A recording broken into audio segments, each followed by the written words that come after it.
Saudações investidores! Bora investir na boa? Vamos dar uma olhadinha no resultado da Home, tá? Esse aqui é um vídeo mais livre, não tem roteiro, não tem nada. A gente vai abrir o resultado e vamos analisar juntos. Obviamente eu já dei uma olhada antes, mas tem umas coisas aqui muito interessantes que eu gostaria de ver com vocês. Então, vamos começar aqui na primeira página. Os destaques do primeiro T25, eles já começam mostrando a coisa que eu mais gostei realmente no resultado da Home, que foi a entrada de pedidos, né? Isso daqui eu acho que é um parâmetro muito legal e olha aqui como é que aumentou. 41,4% a mais em relação ao primeiro T24. Isso daqui realmente é a parte que eu mais gosto de ver no resultado deles. Então, máquinas home, entrada de pedidos aumentou 31,2%, né? Em relação ao primeiro T24, receita operacional líquida aumentou 18%, margem operacional também muito interessante, aumentou mais 3,8 pontos percentuais em relação ao primeiro T24, ela agora está com uma margem de 17,5%, eu acho uma margem bem interessante para esse tipo de empresa. Máquinas Burkhardt Weber quase dobrou, porque realmente era uma venda baixinha que eles tinham, né, em unidades, eu quero dizer. Então aumentou bastante, né, eles estão aqui realmente conseguindo colocar essas máquinas. Teve resultados aí para trás que, se eu não me engano, não teve venda de nenhuma máquina Burkhardt Weber, e eles estão conseguindo agora colocar essas máquinas para vender. Carteira de pedidos, então aumentou, olha, 42,3% em relação ao primeiro T24. Isso daqui é realmente muito animador.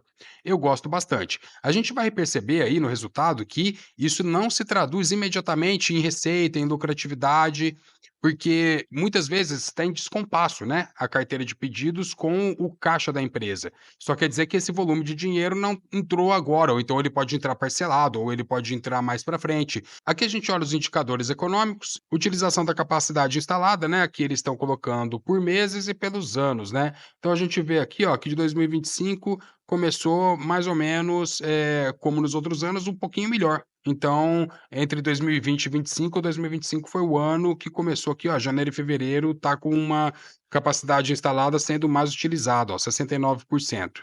O índice de confiança do empresário industrial, eu costumo dizer que é a commodity da Home, que não é uma commodity na verdade, né? O índice de confiança do empresário industrial é o ânimo da indústria, né?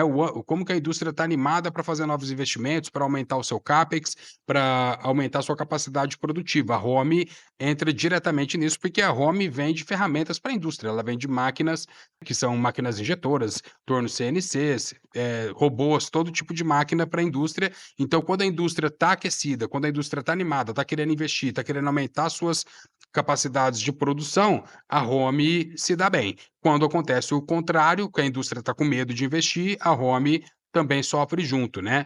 Isso daqui, ó, tá em 48% agora, a gente vê que ele tá numa baixa, mas a carteira de pedidos da Home aumentou, então é até um pouco curioso esse dado aqui, talvez no próximo resultado isso mude, vamos ver.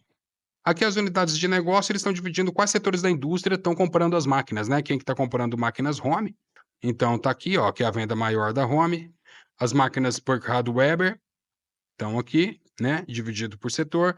E fundidos usinados, que é uma divisão menor da Home, né? Mais ou menos 20% do faturamento, um pouco menos. Fundidos e usinados, eles podem fundir peças muito grandes. Faturamento por unidade de negócio, ó, estava acabando de falar dela, tá aqui, ó. Máquinas Burkhardt Weber já estão com 18% do faturamento, isso é muito interessante. Fundidos usinados 19 e máquinas Home 63. Isso daqui primeiro T24. Agora no primeiro T25, ó, como é que máquinas Burkhardt Weber aumentou, ó, 27%.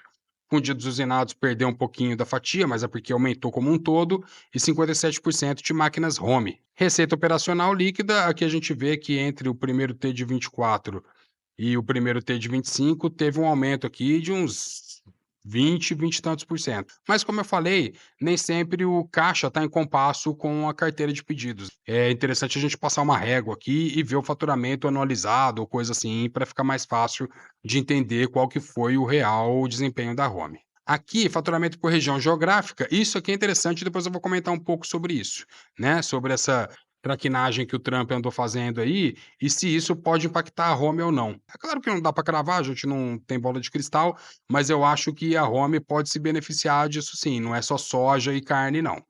Receita no mercado externo também oscila, porque como eu falei, nem sempre o caixa, a receita e o lucro está em compasso com a carteira de pedidos. Aqui sim, agora a gente vai olhar a entrada e carteira de pedidos. A primeira é a entrada de pedidos. Esses daqui são pedidos novos. tá? Então, isso daqui me animou muito, ó. Máquinas home aumentou 31,2% em relação ao primeiro T24. Máquinas Break Hardware quase dobrou. Fundidos usinados, mais 6%, um aumento geral de 41,4%. Muito interessante. Carteira de pedidos é parecido com a entrada de pedidos, mas isso daqui já são tanto os pedidos que entraram quanto os que já estavam em produção e ainda não foram entregues.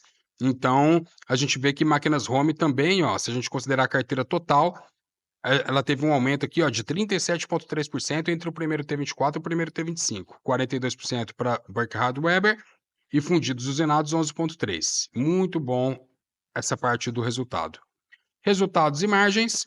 Então a gente vê aqui o lucro bruto, né? É claro que a carteira futura ainda não está aparecendo aqui, né? Ela ainda não está se refletindo nesse resultado. Ela vai se refletir um trimestre para frente, 2 trimestres para frente, depende de quanto tempo essas máquinas demoram para ser produzidas. Resultados e margens, está aqui, né? O EBITDA, né? Que são os resultados antes de juros, impostos, depreciação e amortização.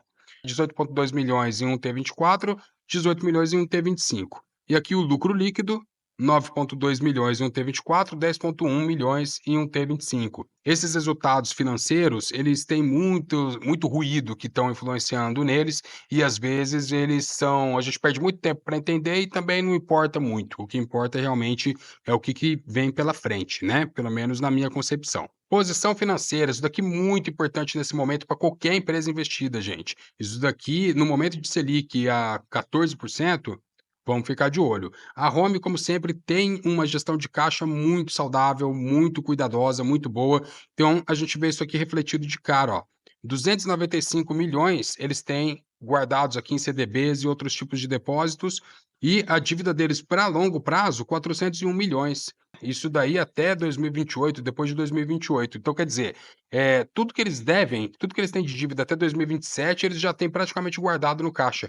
Isso é muito saudável, isso é muito bom, principalmente no Brasil nesse momento. Aqui no mercado de capitais, a gente vê que a Home está apanhando, apanhando, apanhando, apanhando, apanhando, apanhando, e justamente porque a confiança do empresariado não anda boa, o empresariado não está muito animado não. O pessoal está com medo, está receoso aí, não sabe o que vai acontecer com esse negócio de tarifa, não sabe o que vai acontecer com o governo, então, quando o ânimo da indústria virar para cima, a Home vai responder junto. Chegamos aqui no final do resultado, isso daqui foi muito interessante, eu gostei do resultado da Home, né? Amanhã vocês podem ver notícias aí falando que o lucro caiu nos 50%, que o lucro subiu 50%, depende do que o pessoal vai olhar, se eles vão olhar lucro ajustado ou não ajustado, se é lucro bruto, se é EBITDA, mas é o que eu falei, né? A Home é uma empresa que nem sempre ela tá no mesmo compasso a parte financeira com a carteira de pedido. O que eu queria comentar com vocês, ó, vamos voltar aqui um pouquinho no slide da parte de aqui, faturamento por região geográfica. O que é interessante aqui, gente? Com essa questão da tarifa do Trump, o pessoal está falando muito em soja, está falando muito em carne, mas ninguém atinou muito para máquinas CNC e máquinas injetoras. Tem uma empresa americana, que é a Haas Automation, que é uma empresa que vende máquinas muito parecidas com a da Home. O faturamento deles em 2024 foi US$ 1 bilhão, e desse US$ 1 bilhão, mais ou menos uns 40% foi para o exterior. E os clientes deles estão na Ásia, estão na Europa, enfim. Então, com essa questão da tarifa do Trump, essa empresa já começou a ter problema, já começou a perder margem, eles já estão reclamando, e pode ser que a Home abocanhe um pouco dessa clientela deles que está ficando órfã. Então, eu estou curioso para ver o que vai acontecer, né, com essa clientela da Haas Automation e com esse problema que eles estão tendo aí nos Estados Unidos. Então, esse foi o resultado da Home. A Home é uma empresa que eu gosto bastante, eu gostei do resultado. Estou animado para ver o que vai vir, né? E a Home está entrando numa faixa de preço interessante. Ela está batendo aí os R$ 9. Talvez seja a hora de o pessoal começar a olhar um pouquinho para ela, né? Para quem tem espaço na carteira para esse tipo de empresa, uma empresa de comportamento cíclico, de crescimento, é para carteiras maduras, né? Não é a primeira empresa que você vai colocar na sua carteira e você também não vai torar a Home, não. É para colocar um pouquinho aí, 2%, 3% no máximo, se você gosta muito da empresa. Tá bom? Então, esse foi o resultado da Home, espero que tenha gostado e até a próxima.